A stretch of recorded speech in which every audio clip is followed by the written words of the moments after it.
My daughter didn't come to me when the hospital called to tell her about my heart attack. Instead, her fiancé posted a photo with a cruel caption, "Finally, a day without the drama king." Enraged, I made one phone call and sold what they thought was theirs. Who's dramatic now? Before we continue, please subscribe to the channel and write in the comments what time it is where you are now. The beeping wouldn't stop. That steady mechanical pulse dragged me back from somewhere dark and weightless. My eyelids felt like sandpaper against my eyes as I forced them open. White ceiling tiles, the smell of disinfectant mixed with something metallic. Hospital. "Mr. Little, you're finally awake." A woman in scrubs leaned over me, her dark hair pulled back in a neat ponytail. Professional smile, but her eyes held genuine warmth. The name tag read, "Teresa Nguyen, RN." "What happened?" My voice came out as a croak. There was something in my arm, an IV line snaking up to a bag of clear fluid. "Where am I?" "Columbus Community Hospital. You had a heart attack at work this afternoon." Teresa checked something on the monitor beside my bed, fingers dancing across buttons I couldn't see. "The paramedics brought you in around noon. You've been unconscious for about 2 hours." Heart attack. The words hit like cold water. I tried to sit up, but Teresa's gentle hand pressed me back down. "Easy now. You need to rest." She pulled up a chair beside the bed. "We called your daughter as listed in your emergency contacts." Thank goodness. Wendy would be here soon, probably pacing in the hallway with that worried frown she got whenever I so much as sneezed.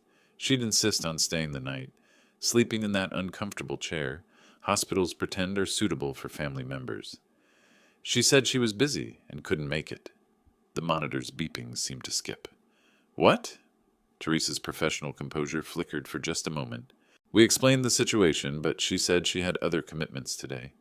"That's impossible." My chest tightened, and not from the heart attack. "She doesn't work Thursdays. Today's her day off. She spends it cleaning the house, doing laundry."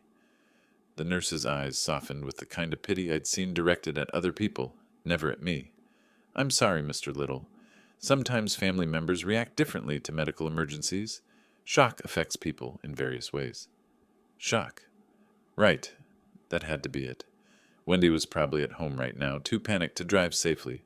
She'd always been nervous about hospitals, ever since her mother died in one 3 years ago. Maybe she was calling Jasper, asking him to drive her here. Maybe she was just scared. Could I gestured weakly toward the bedside table. "Could I get my phone?" Teresa hesitated, then reached into the drawer. "Just for a few minutes. You really should rest." The phone felt heavier than usual in my hands. Or maybe my hands were just weaker. The screen showed 17 missed calls from work, 4 from my friend Silas, but nothing from Wendy. Not even a text asking if I was okay. The number we called was current, right? Teresa stood, preparing to leave. "The one listed as your emergency contact?" "Yes." I stared at Wendy's contact photo, her laughing at last Christmas, wearing the red sweater I'd bought her. "That's definitely her number." Teresa paused at the door. "I'll be back to check on you in an hour. Try to get some rest, Mr. Little. Your body needs time to heal." The door closed with a soft click, leaving me alone with the steady beeping of machines and a growing hollow sensation that had nothing to do with my damaged heart. I looked at my phone again, thumb hovering over Wendy's name. She always answered on the second ring. Always. Maybe the hospital called the wrong number. Maybe there was some mistake in their system. Maybe. I pressed call. My fingers shook slightly as it touched Wendy's name on the screen. The IV tugged at my arm when I shifted position, a sharp reminder of where I was and why. Ring 1, ring 2. She always picked up by now, usually with her cheerful, "Hi, Dad," that could brighten even my worst days. Ring 3, 4, 5. The call went to voicemail. Her voice, recorded months ago, sounded distant. "You've reached Wendy. Leave a message, and I'll get back to you." "Wendy, it's Dad." My voice was steadier than I felt. "I'm in the hospital. Columbus Community. Room 247. The doctors say I had a heart attack. Please call me back as soon as you get this." I hung up and immediately dialed again. Same result. Voicemail. This time I didn't leave a message. Instead, I opened my text messages, fingers fumbling across the screen. The IV made everything awkward, and my chest ached with each movement. Had heart attack. In hospital. Please call. Sent. The little check mark appeared, confirming delivery. I stared at it, waiting for the 3 dots that would show she was typing back. Nothing. Maybe her phone was on silent. Thursday was cleaning day. She always said the vacuum was too loud to hear anything. She could be upstairs, earbuds in, scrubbing the bathroom while listening to those crime podcasts she loved. She'd find the messages later, probably in an hour or two, and then she'd panic and rush over. But Wendy never put her phone on silent during the day. "What if there's an emergency with you, Dad?" she'd said just last month, when I'd suggested she take a break from the constant notifications. I typed another message. Please respond. Scared. The word scared looked small and pathetic on the screen, but it was honest. I sent it anyway.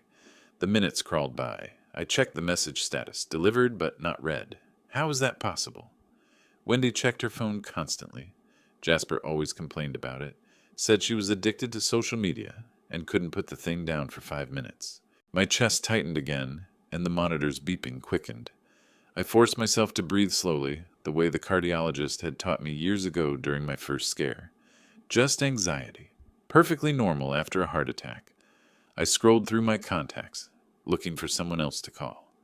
Silas would come, but he was probably at a property showing. My neighbor Jacqueline would be here in 10 minutes if I asked, but she'd want to know why my own daughter wasn't here first. Maybe I could call Jasper directly. He might know where Wendy was, might have a better explanation, but something stopped me. If Wendy wasn't answering my calls, there had to be a reason, and asking her husband about her whereabouts felt like crossing some invisible line. I opened Facebook instead. Wendy posted everything there: what she ate for breakfast, photos of their cat, complaints about the weather. If she was dealing with some crisis that kept her from answering the phone, she'd probably posted about it. Her last post was from Tuesday, a photo of homemade lasagna with the caption, "Trying a new recipe." 37 likes, including one from me. Nothing since then. No posts about emergencies, no status updates about being busy or having phone problems. Her profile looked exactly like it always did, except for the conspicuous silence over the past 2 days. I clicked over to Jasper's profile, something I rarely did. His posts were usually sarcastic memes or complaints about clients, but maybe he'd shared something that would explain why Wendy couldn't come to the hospital. His most recent post was from 2 hours ago. The timestamp on Jasper's post made my blood freeze. 1:47 p.m. Exactly the time I'd been rushed to the hospital, when the paramedics were loading me into the ambulance while my coworkers watched from the office parking lot. The photo showed 2 cocktail glasses on what looked like their kitchen counter. Fancy drinks with little umbrellas, the kind Wendy ordered when we went out for her birthday. Ice cubes catching the afternoon light streaming through their window. The caption read, "Finally, a day without the Drama King." I stared at the screen until my eyes watered. Read it again. Screenshot it with trembling fingers, though I wasn't sure why. Drama King. They were talking about me. Had to be. Who else could they mean? Wendy had never mentioned any other dramatic people in their lives. Her friends were all suburban moms who complained about school districts and shared recipes. The timestamp wouldn't lie. Posted at 1:47 p.m. when I was being loaded into an ambulance, when my heart had literally stopped beating for 37 seconds, according to the paramedic who'd briefed the emergency room team. While I was dying, my daughter and son-in-law were making cocktails and celebrating my absence. I scrolled down to see who had liked the post. Neighbors I'd helped with yard work, Wendy's college friends who'd always been polite to me at family gatherings, people who knew me, knew I was Wendy's father, and they were laughing along with this joke about the Drama King. How long had they been talking about me this way? How many conversations had happened behind my back, painting me as some burden they had to tolerate? The phone slipped in my sweaty palm. I caught it before it could fall, but my chest was burning now, a different kind of pain than the heart attack. This was deeper, spreading through my ribs like acid. The hospital had called Wendy, told her I'd had a heart attack, that I was unconscious, that her father might die, and she'd said she was busy, because she wasn't busy. She was free. Free to make cocktails and post jokes about being rid of the Drama King. My hands found the screenshot I'd taken, zoomed in on those laughing emojis. Each one felt like a slap. Wendy had taught me how to use emojis. Spent 20 minutes last year showing me which ones meant what. The crying, laughing face means something is really, really funny, Dad. Really, really funny. My heart attack was really, really funny. I thought about every time I'd helped them out. The down payment on their house, $15,000 from my retirement savings. The car repairs I'd paid for when Jasper's freelance work dried up last winter. The weekly grocery runs when Wendy's back was bothering her. The countless times I'd dropped everything when they called. Dad, can you watch the cat while we're out of town? Dad, our sink is leaking. Can you fix it? Dad, we're short on the electric bill this month. And I'd done it all gladly, because that's what fathers do. That's what family means. But apparently, to them, I was just a drama king. Someone whose medical emergency was an inconvenience. Someone whose near-death experience was a reason to celebrate. The cocktail glasses in the photo looked expensive. Probably bought with money I'd lent them for groceries last month. I stared at the post until the words blurred together, until the afternoon sun slanting through my hospital window felt cold as winter. Drama king. Finally, a day without the drama king. The monitor beside my bed registered my rising heart rate, but I barely heard its warning beeps. All I could hear was the echo of words I was never supposed to see, the truth I was never meant to know. They weren't coming, neither of them, and for the first time in my 68 years, I was completely, utterly alone. Drama king. The words echoed in my skull like a diagnosis I couldn't shake. I set the phone down on the hospital bed's side table, watching my hand tremble for more than just the medication. The IV tube swayed with each movement, a plastic reminder of how fragile everything had become. When had Wendy last called just to check on me? Not about money, not about some crisis that required my immediate attention or my wallet, just to ask how I was doing. I couldn't remember. The monitor's beeping seemed louder now, matching the rhythm of memories I'd been too naive to connect.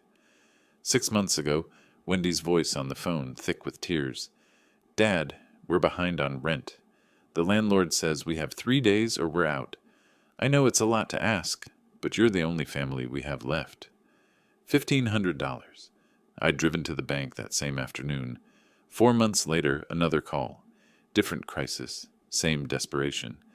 Jasper landed this amazing project, but the client won't pay until it's finished. We can't even afford groceries. Could you help us out, just until the money comes through? $800 for groceries that seemed to last exactly as long as every other month's groceries. My throat felt dry. I reached for the water cup beside the bed, noting how the plastic felt foreign against my lips. Everything in this place was foreign, sterile, designed for emergencies, like the emergencies that brought my daughter to my door with increasing frequency. You understand, right, Dad? Mom always said family comes first. That one was from 2 months ago. Wendy had been standing in my kitchen, her eyes red-rimmed, one hand resting on the counter where Sarah used to roll out pie dough. With Mom gone, we're all we have. She'd want you to help us. Using Sarah's memory like a credit card, I'd given them $1,200 that time, told myself it was what Sarah would have wanted. The most recent call came back with painful clarity. Last Tuesday, just 6 days ago. It's temporary, Dad, I promise. Once Jasper's business really takes off, we'll pay back everything. You know we're good for it. Good for it. Right. In 3 years of temporary help, I'd seen exactly $0 returned. But every month brought new temporary crises, new reasons why this time was different. This time was the last time. I pressed the heel of my palm against my forehead. The IV pulled slightly, sending a sharp reminder up my arm. How many times had I made excuses for them? How many red flags had I painted green with my own desperate need to believe my daughter still needed her father for something other than his bank account? The door opened and Teresa stepped in, checking her watch. How are we doing, Mr. Little? Fine, I said automatically. Just thinking. She moved to check the monitors, her presence somehow both comforting and distant. Professional care from a stranger, while my own family celebrated my medical crisis with cocktails and cruel jokes. Your daughter called the main desk about an hour ago, Teresa said, making notes on her tablet. Asked about visiting hours. My heart rate spiked, and the monitor betrayed me with its increased beeping. What did you tell her? That you were resting but stable. She seemed relieved. Teresa glanced at me with those kind eyes that had delivered too much bad news to too many families. She'll probably visit tomorrow. Tomorrow, when she'd play the part of the concerned daughter, ask all the right questions, maybe even bring flowers. The same flowers I'd probably end up paying for, one way or another. I thought about that coffee canister in my kitchen, the one where I kept emergency cash. Had she taken some of that too? The spare key I'd given her was for emergencies, I'd said. Medical emergencies, household disasters, times when she truly needed her father. Not for shopping trips while I fought for my life. The realization hit like a second heart attack. I needed to go home. I needed to see what else she'd taken, what other violations had occurred while I lay unconscious. Because if she'd felt comfortable enough to celebrate my hospitalization, what had she felt comfortable enough to steal? Teresa finished her checks and headed for the door. Try to rest, Mr. Little. Tomorrow will be a busy day with discharge paperwork. Discharge. Home. I waited until her footsteps faded down the hallway, then reached for the drawer where they'd put my wallet and keys. The taxi dropped me at the curb just before 10 the next morning. My house looked exactly the same from the outside. Same faded blue shutters, same mailbox tilting slightly to the left, same crack in the front walkway I'd been meaning to fix for months. But something felt different the moment I turned the key in the lock. The air inside held a faint trace of perfume that wasn't mine. Wendy's perfume, the expensive stuff she couldn't afford but somehow always wore. I set my keys on the hall table, the same spot I'd used for 23 years, and listened. The house felt empty now, but it hadn't been empty yesterday. Someone had been here, moving through my space, touching my things. The living room appeared normal at first glance. Same worn leather chair where I watched the evening news, same stack of engineering journals on the coffee table. But the antique coin collection I kept behind the World War II history books was gone. 3 generations of rare coins, including a 1909 penny my grandfather had given me when I was 12. My legs felt unsteady, whether from the heart attack or the discovery I couldn't tell. I made my way to the kitchen using the wall for support. The coffee canister sat on its usual shelf, but 3 inches to the left of where I always placed it. I opened the lid with shaking fingers. $200 missing from the $400 I kept for emergencies. She'd taken exactly half, probably thinking I wouldn't notice. Or maybe she didn't care if I noticed. I pulled out my phone and took a photo of the canister's position, then another of the empty space behind the books. Evidence, an engineer's instinct to document problems before solving them. The study door stood slightly ajar. I never left it ajar. I pushed it open and went straight to my desk, where I kept important papers in the bottom drawer. The drawer wasn't fully closed, another detail I would never have missed under normal circumstances. Inside, my files had been rifled through with the casual efficiency of someone who knew exactly where to look. Birth certificates, insurance policies, investment statements. All there, but disturbed, examined, evaluated. She'd been shopping for something. The question was whether she'd found it. My father's watch was gone from my bedroom dresser, the Omega he'd worn every day for 40 years, the one he'd taken off his wrist and placed in my palm the day before he died. Take care of this, son, and take care of your mother. I sat heavily on the bed, the mattress creaking under my weight.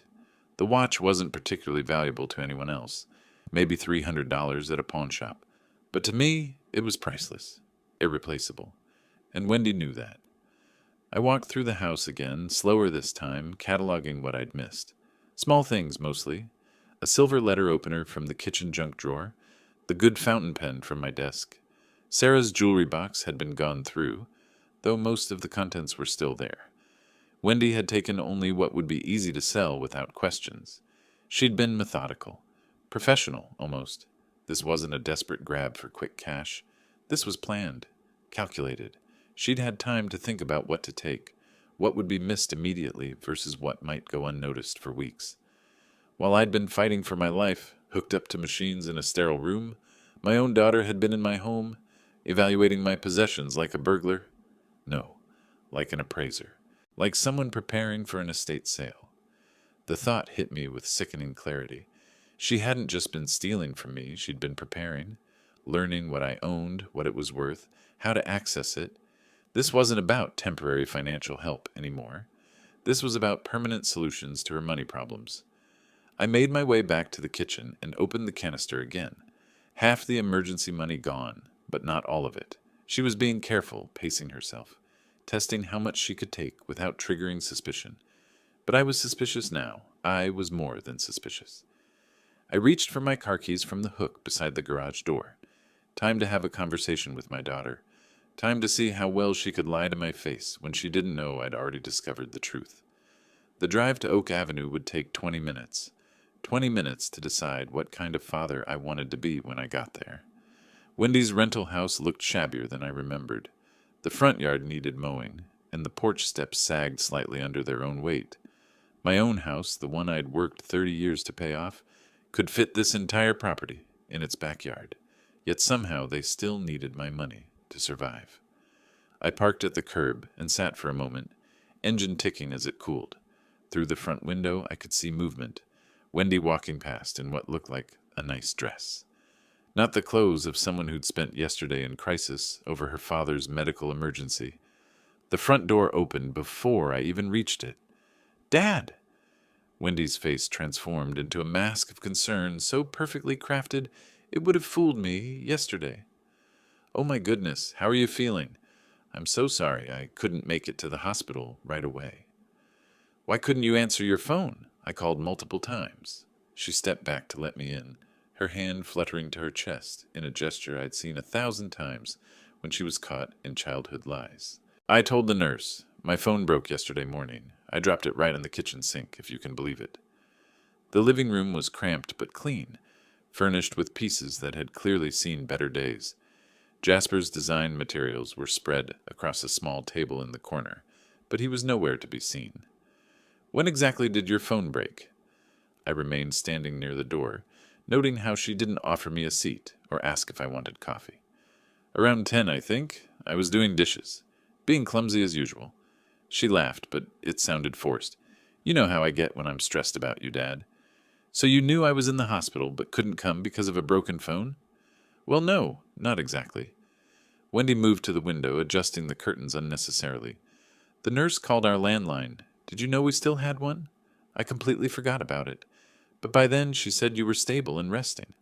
I figured you'd want me to take care of practical things here rather than just sit around a hospital room worrying."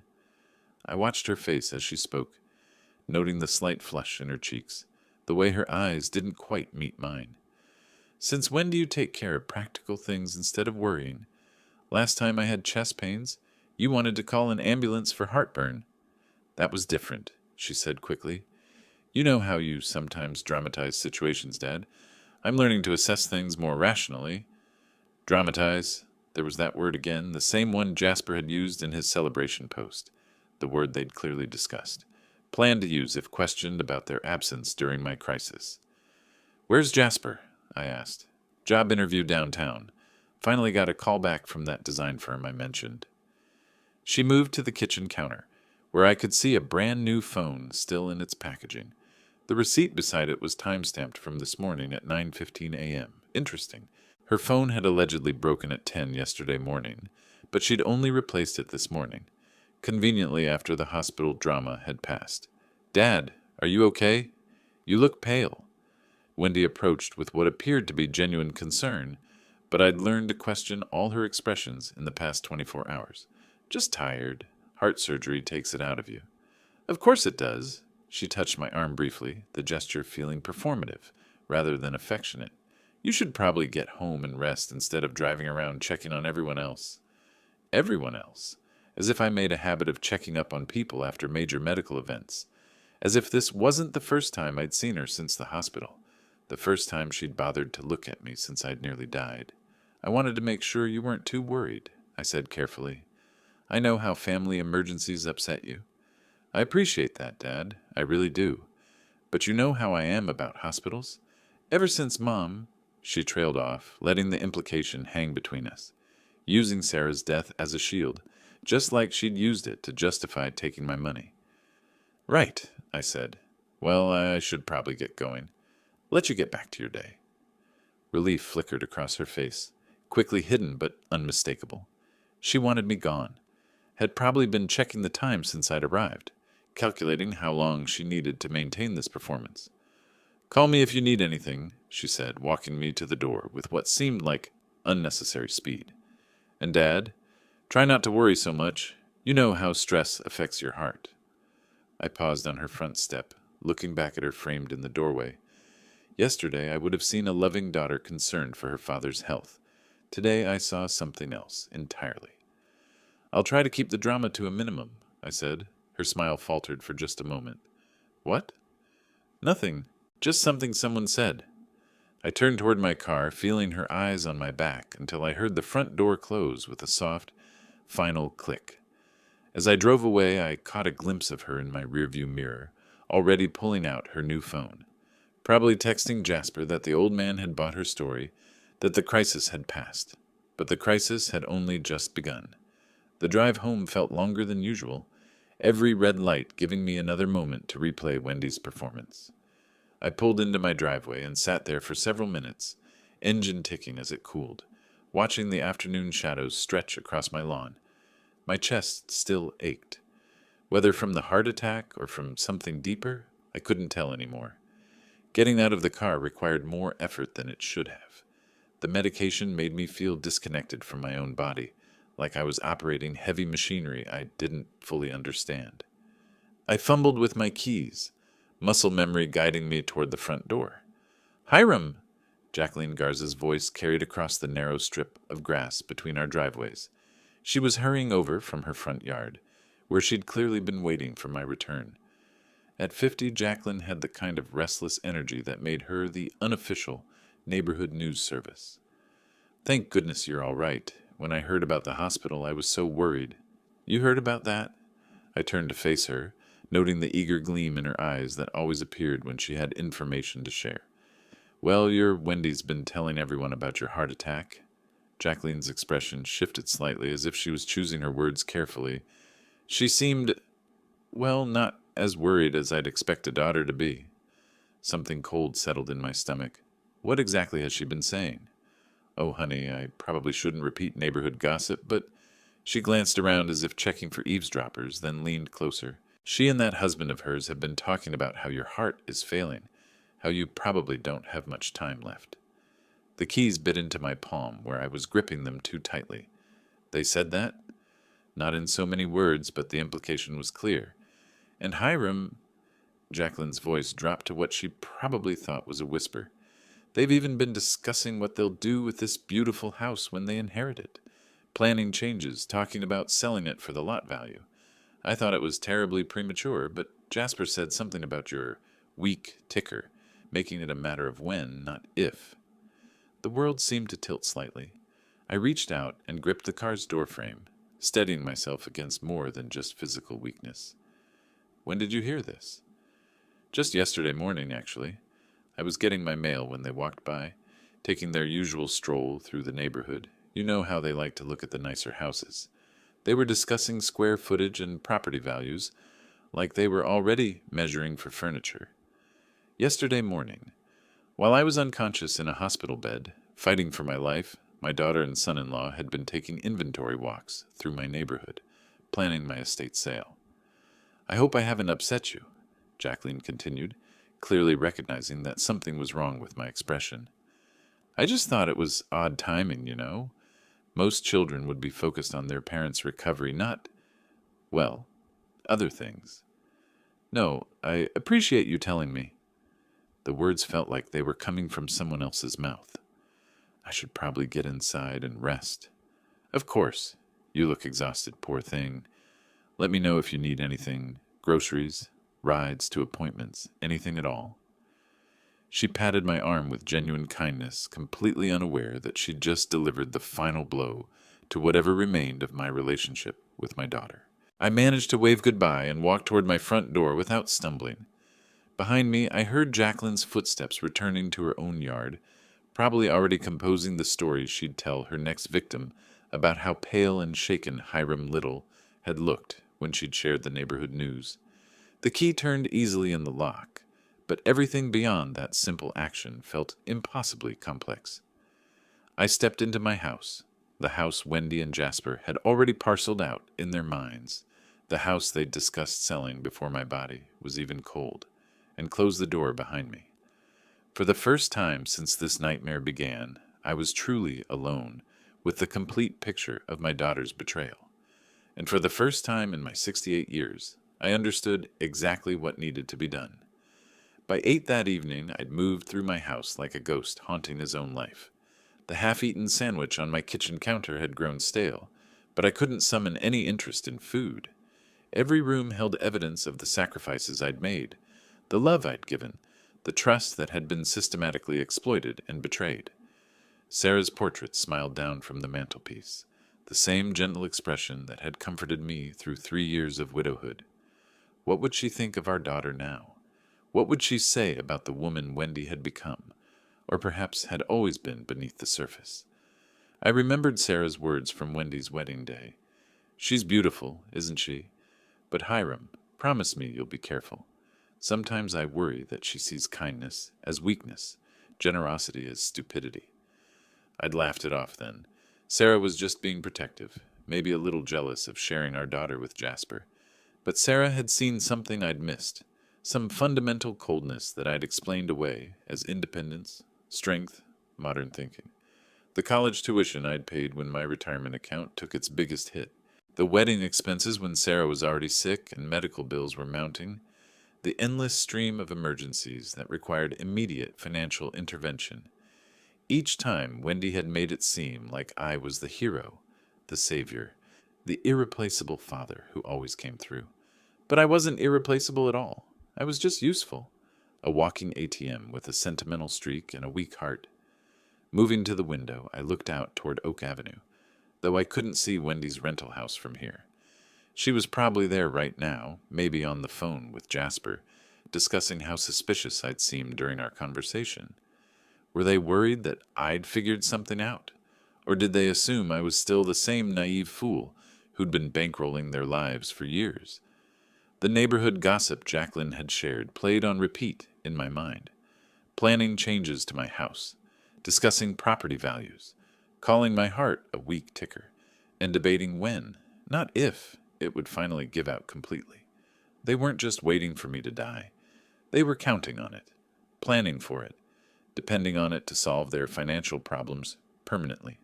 I walked to my study and pulled out the filing cabinet, where I kept important documents.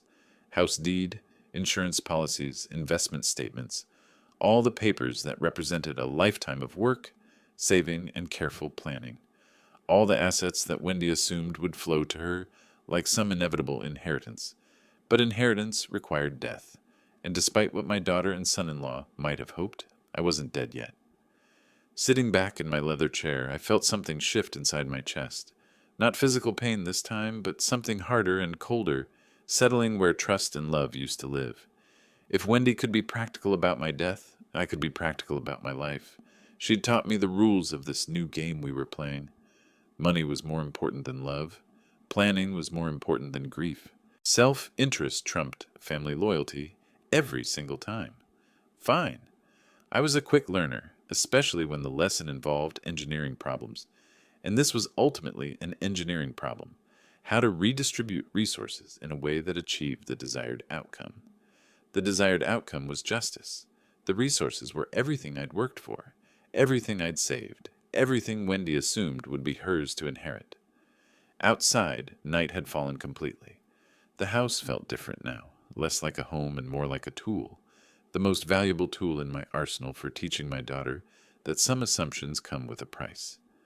I pulled out my address book, the old-fashioned kind with handwritten entries and smudged phone numbers. Silas Burton's information was right where I'd written it, 15 years ago, complete with his home and office numbers. Tomorrow morning I'd make a call that would change everything.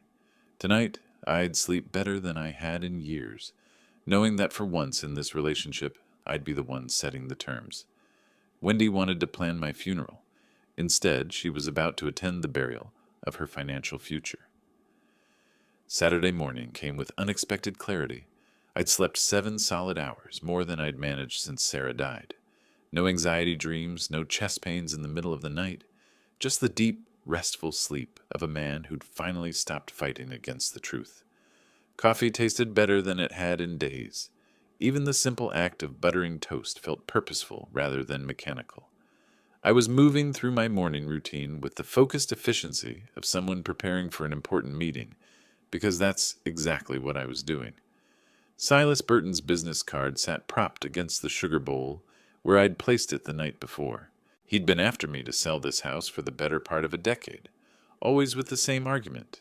Too much space for one person, too much maintenance, too much equity sitting dormant when I could be liquid and mobile. I'd always said no, of course. This was the house where Sarah and I had built our life together, where Wendy had taken her first steps, where Christmas mornings had echoed with laughter and wrapping paper. You don't sell memories, but memories weren't paying for Wendy's cocktails while I fought for my life. Memories weren't funding her shopping trips through my neighborhood, calculating property values. Memories weren't protecting me from my own daughter's greed. At exactly 9 o'clock, I dialed Silas's home number. Burton residence. His voice was crisp, professional even on Saturday morning. Silas, it's Hiram Little. I hope I'm not calling too early. Hiram! The warmth in his voice was immediate and genuine. Never too early for an old friend. How are you feeling? I heard through the grapevine about your hospital stay. I'm recovering well, thanks. Actually, that's part of why I'm calling. I took a steadying breath. Remember how you've been telling me to sell this house? A pause. Then, for about 10 years running, yes. Are you finally ready to listen to reason and downsize? Something like that. How quickly could you move on a sale if I were serious about it? In this market, Hiram, I could have 3 families bidding against each other by Tuesday. Your neighborhood is gold right now. Young professionals moving out from the city center, families wanting established areas with character. His excitement was building with each word. But are you sure about this? It's a major decision. I'm sure. I need cash, Silas. How fast can you make that happen? Cash sale? Well, that depends on the buyer, but I know investors who could close within a week if the property's clean, which yours absolutely is. I've been watching you maintain that place like a museum piece for decades. He paused, and I could almost hear him shifting into business mode. What kind of timeline are we talking about here? 1 week, maybe less if possible. Hiram, what's the urgency? If you don't mind me asking. Usually when someone wants to sell their family home that quickly. Let's just say I've had some revelations about family priorities lately. I want to make sure my assets go where they'll do the most good while I'm still alive to see it happen. Ah, Silas's tone suggested he understood more than I was saying. Well, you won't get any arguments from me about that philosophy. And frankly, you're sitting on a gold mine. 3 bedrooms, 2 baths, that beautiful original hardwood, the mature landscaping. In this market, we're talking serious money. How serious? Ballpark, 400,000, maybe 450 if we get a bidding war. The lot alone is worth nearly half that much. Developers are snapping up properties in your area. $400,000. More than enough to disappear completely, to start over somewhere Wendy would never think to look. More than enough to ensure that her inheritance plans became academic rather than practical. When can we get started? I asked. I can be over this afternoon with the paperwork. We'll need photos, a professional assessment, maybe some minor staging recommendations. But Hiram, once we list this thing, there's no backing out. The market moves fast. I'm counting on it. All right, then. This is exciting, friend. You're going to love the freedom that comes with cutting loose from all that responsibility. Where are you thinking of relocating? I looked around my kitchen at the window where I'd watched Sarah tend her garden, at the breakfast nook where Wendy used to eat cereal before school. In a week, none of it would be mine anymore. In a week, Wendy's inheritance would evaporate like morning fog. I haven't decided yet, I said, but somewhere far enough away to start fresh. Perfect. I'll see you at 2 o'clock sharp. And Hiram, you're doing the right thing. Life's too short to be tied down by property when you could be out there living it. After I hung up, I sat perfectly still for several minutes, listening to the house settle around me. Somewhere across town, Wendy was probably planning her day, maybe discussing with Jasper how long they'd have to wait for their windfall, maybe calculating monthly payments on the debt they'd run up in anticipation of my death. They were about to learn that anticipation and reality were 2 very different things. At 2 o'clock, my house would officially go on the market. By next weekend, it would belong to someone else entirely. And by then, I'd be gone. Not dead, as my daughter had hoped, but free in a way I hadn't been since I'd first decided that being a good father meant being a foolish one. The phone rang in my hand, startling me back to the present. Wendy's name appeared on the screen. I let it ring. The week that followed my call to Silas moved with the precision of a well-engineered machine. Monday brought document signings at his office. Tuesday saw the first showing, and by Wednesday we had serious buyers.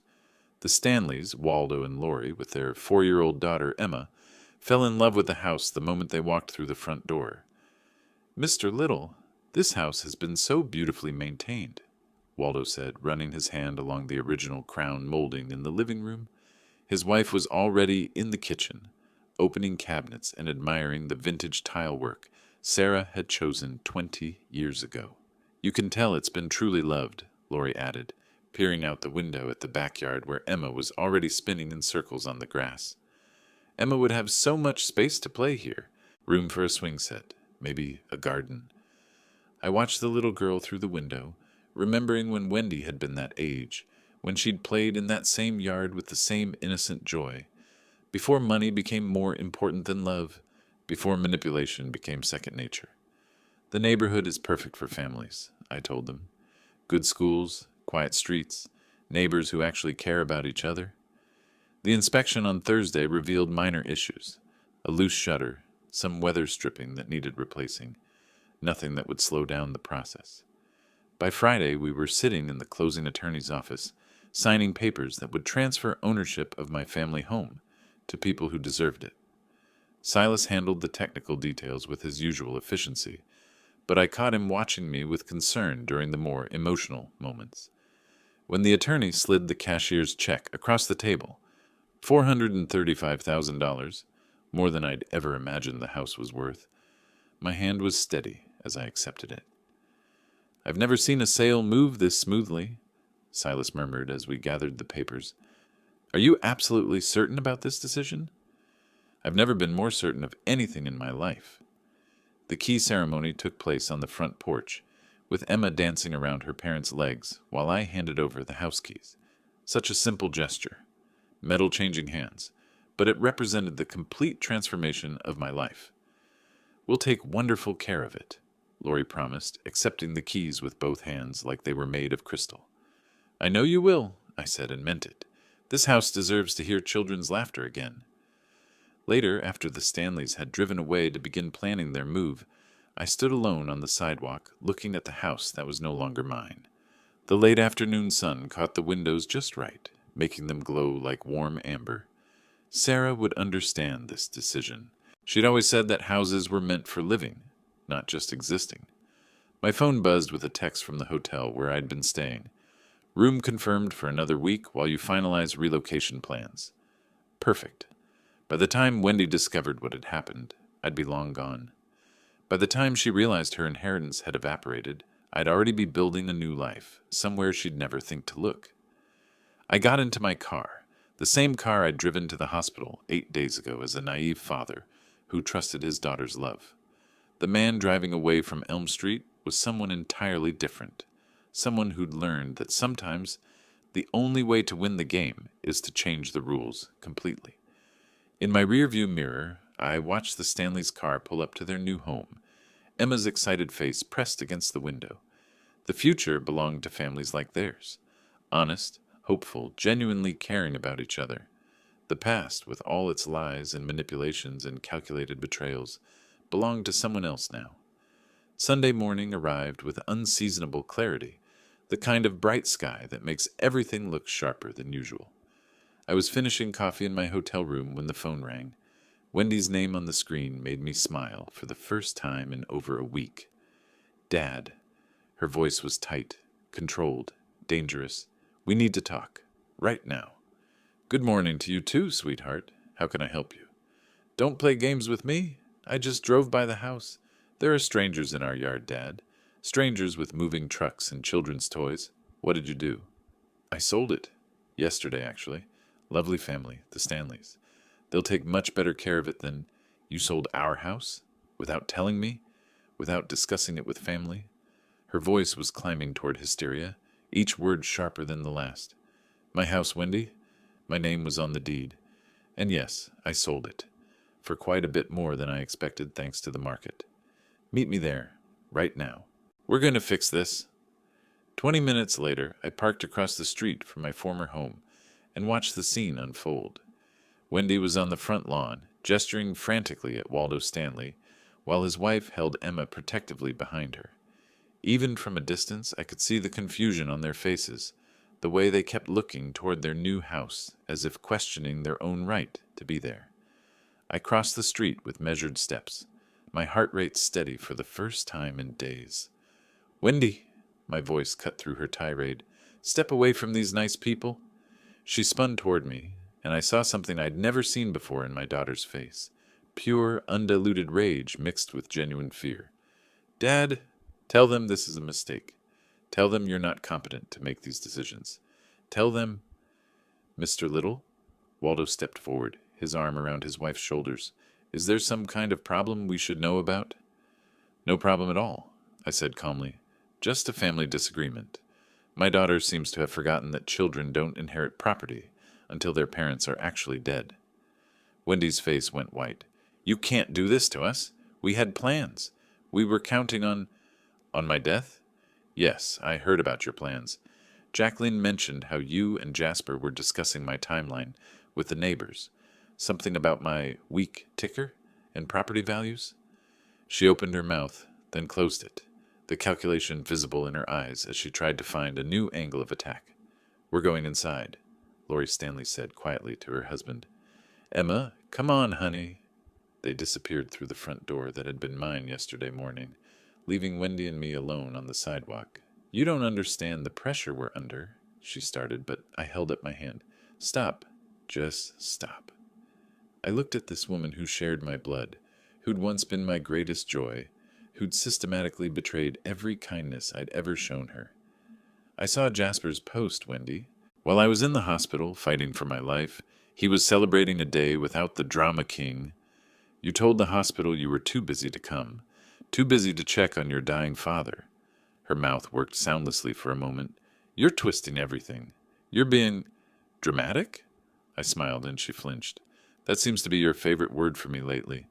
Well, here's some drama for you. I'm alive, I'm healthy, and I'm not waiting around for your inheritance timeline anymore. You can't just cut us out. I'm your daughter. You cut yourself out the moment you decided my death was more valuable than my life. I turned toward my car, then paused. Oh, and Wendy, next time you plan someone's funeral, make sure they're actually dead first. She stood there on the sidewalk that was no longer hers, in front of the house that would never be hers, looking smaller and more powerless than I'd ever seen her. No more manipulation, no more crocodile tears, no more emotional blackmail using her mother's memory, just a greedy woman who'd gambled everything on her father's weakness and lost. I drove away without looking back, leaving her to explain to Jasper how their foolproof inheritance plan had just evaporated in the spring sunshine. 3 months later, I sat in my Cincinnati apartment, watching the Ohio River flow past my window, coffee growing cold in my hands, as I considered the strange turns life can take. The place was smaller than my old house, but infinitely more peaceful. Modern, efficient, mine by choice rather than by accident of marriage and parenthood. The calendar on my kitchen counter showed June 15th. Wendy's 36th birthday. I'd kept this tradition for 36 years, calling her every birthday morning, usually to arrange dinner or a gift exchange. This year felt different. This year the call was about maintaining boundaries, rather than expressing love. She answered on the 4th ring. Hello, Dad. Her voice was carefully neutral, professionally polite. We'd spoken twice since the house sale, once when she'd tried bringing Jasper to guilt me into doing the right thing, and once when she'd called crying about their financial struggles. Both conversations had been brief. Happy birthday, Wendy. Thank you. How are you managing? A pause. Then, we're fine, no thanks to you. I'm glad to hear you're doing well. I meant it, surprisingly. I won't keep you long. I know you're busy. Dad. She started to say something, then seemed to think better of it. Is that all? I looked around my apartment, at the books I was reading for pleasure instead of necessity. at the fishing gear I'd bought for weekend trips to the lake, at the absence of family photos that had once cluttered every surface. Peace looked different than I'd expected, but it felt exactly right. "Just one more thing," I said. "Try not to be so dramatic, sweetheart." Silence stretched across the line for nearly 10 seconds. Then she hung up without saying goodbye. I set the phone down and returned to my coffee, which had somehow stayed warmer than expected. Through the window, a young family was walking along the riverside path, parents pushing a stroller, older child running ahead with a kite. They looked happy in the uncomplicated way that Wendy and I had never quite managed. The drama king had abdicated, I thought, watching the kite catch the wind and soar higher. Long live the quiet king. For the first time in 68 years, I was exactly where I chose to be, with exactly the people I chose to have in my life. The inheritance Wendy had planned on was gone, but she'd inadvertently given me something far more valuable: the knowledge that I didn't need to be anyone's victim, not even my own daughter's. I picked up the newspaper and turned to the crossword puzzle, humming softly to myself. Outside, the river kept flowing toward whatever came next, carrying away everything that no longer served the journey. Sometimes the only way to save a relationship is to end it. Sometimes the greatest gift you can give someone is the opportunity to succeed or fail on their own merits. And sometimes, if you're very lucky, you discover that the life you thought was ending was actually just beginning. If you like this story, please like this video, subscribe to the channel, and share your impressions of this story in the comments. To listen to the next story, click on the box on the left. Thank you for watching.